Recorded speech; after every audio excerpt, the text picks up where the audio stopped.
What's up guys, it's Avery here. When I was graduating from high school, I had to give a speech and I wasn't exactly sure what to talk about, but it went to the tune of something like that I had to go to a good school in order to get good grades so that I could go to a good university, so that I could get a good job, so that I could work for 40 years, so that I could retire by the age of 65.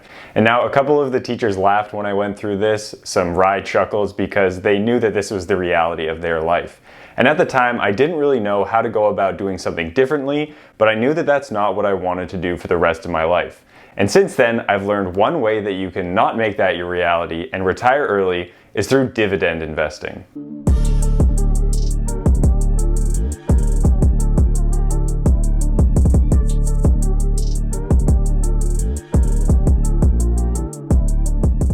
If this is your first time to the channel, or if you're returning and you haven't subscribed yet, go ahead and do so. Tap that notification bell so you don't miss out on any tips for investing in real estate and things that you can do with your money in order to build your wealth. Ah yes, the age-old discussion of dividend investing, one of the most passive ways that we can make income without having to work the rest of our lives.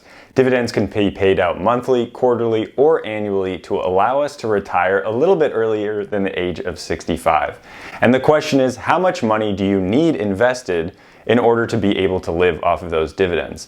But before we can answer that question, we have to answer the question of how much money do you specifically need every single month and every single year in order to live? So the first thing that we need to do in order to know how much we need invested in order to live comfortably is knowing how much money each month it takes you personally to live comfortably. And the best way to do that is to track your expenses. So the reason that we track our expenses is so we know exactly how much money we spend on everything each month. $1,000 a month is obviously very different than $10,000 a month, and you need a whole lot more invested for a higher number in order for you personally to live comfortably. And now it's important not just to think about your current situation, but how your situation might be in the future. Maybe you're single right now and you're living in a dumpy apartment, but once you're retired, you maybe will have a spouse or children or other people to support, so you're going to need to be able to pay for them as well as your own things. So many people are interested in financial independence, retire early, or the FIRE movement, and it's something that I'm interested in myself, but a lot of people do this in what I view as an incorrect way. And now you can view it however you want, but personally I do not want my current lifestyle to be how my lifestyle is once I am financially free. Many people go through this process and they spend very, very little money, which is great so that you can invest a lot of it, but they only spend the bare necessities for 5 to 10 years so that they can retire as soon as possible. It's basically a rush to get to FIRE. Now, there's nothing wrong with this, except by the time that you're actually in that early retirement phase, you're still only being able to expense the amount that you were before. So you don't want to just be able to do that. You want to make sure that when you retire, you can live comfortably as well as purchase things that you want, hang out with family, travel, and do stuff with your time that you actually find meaningful. So maybe on your path to FIRE, you are only eating ramen and not going anywhere, and you don't even pay for Netflix. And so you're only spending $10,000 a year, which is very little money. Now, I personally save and invest a lot of my money, but I expect my current lifestyle to not be the complete same as my future lifestyle. I still spend money on things that I care about right now, but I'm a little bit more restrictive on things like traveling or doing these other kind of things. But when I'm older, I want to spread my wealth around a lot more. So maybe right now you're thinking I only need $10,000, $20,000 a year in order to live comfortably. But when you're older, maybe you need $40,000, $50,000 a year to live comfortably. So figure out how much money you need now, as well as how much money that you need in the future before you're actually making these calculations of how much dividend income I need every single month in order to live comfortably. So investing in the stock market and getting dividend income is awesome, and it's much better than putting your money in the bank. Please never keep more money in the bank than you actually need in order to get by for the next couple of weeks or until the next time that you're getting paid.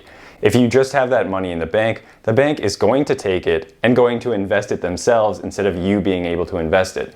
And they're going to make money on your money without giving you any interest in return.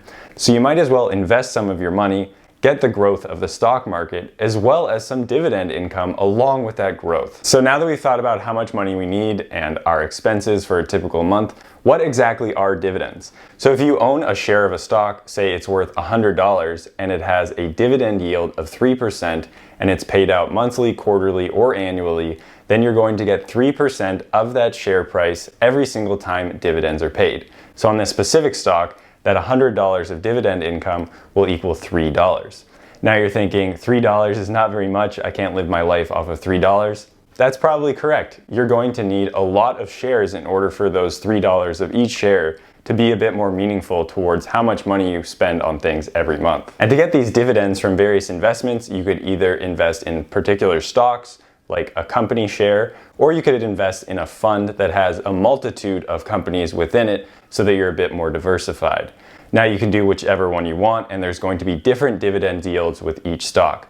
So for example, with a company like Exxon, it has around a 5 to 6% dividend yield, as well as AT&T, around a 7% dividend yield. But if you put every single dollar into those particular stocks, you're going to be tied to that company. If it loses a lot of value, your stocks are going to lose a lot of value and your dividend income is going to be totally decreased. If the company's stock decreases in half, your dividend income will also decrease in half. So instead of picking specific stocks, knowing which companies are going to be going up in the future and doing all of this analysis and being very active with your stock picking, you could be a lot more passive and purchase an exchange traded fund or an ETF, where you just put your money into this fund and it has a multitude of different companies, and then you're gonna get a dividend amount based off of all of those companies rather than individually picking a stock. So this is personally how I invest. I don't like to be so active when I'm investing in the stock market. And if you're investing more passively, you can just put your money in there and not really think about it and don't have to think about what headlines are happening, what's going on in the Wall Street Journal or reading New York Times or whatever it is to figure out what is happening with that company that you've invested in. All you have to worry about is that the US economy will continue to increase over time. And since the beginning of time and the beginning of the economy, that has been true. So examples of some funds where I put my money, and this is not financial advice, please do your own research before you buy any of these funds. Just some examples so that you know where I put my money is VYM, which is the High Dividend Vanguard Fund, which has about a 3% dividend yield. Another example would be SCHD, Schwab's version of the same thing, and also about a 3% yield, as well as VTI, which is probably the most diversified fund where I put my money, and that has about a 2% yield. And that's a great option for me. Those have pretty consistent yields as well as pretty consistent increase in price over the years, and I'm less likely to have any sort of huge decrease in those funds compared to if I were picking a particular stock in a particular company. The other thing that you need to think about is how much dividend yield is in each stock or in each fund.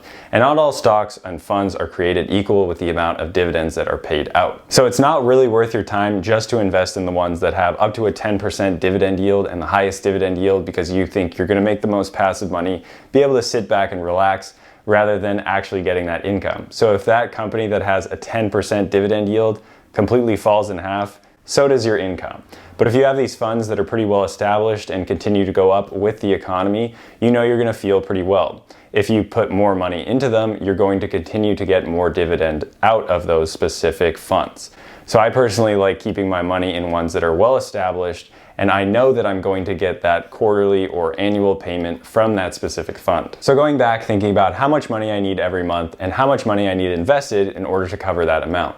So if we think about VYM that has around a 3% yield, and we need to have, say, $40,000 a year in order to live comfortably, support our families, and whatever it is that we want to do with our time. So $40,000 is your number, and 3% dividend yield is how much you're getting paid by the stock or the fund that you're invested in. You would need to do 40,000 divided by that yield to figure out that number.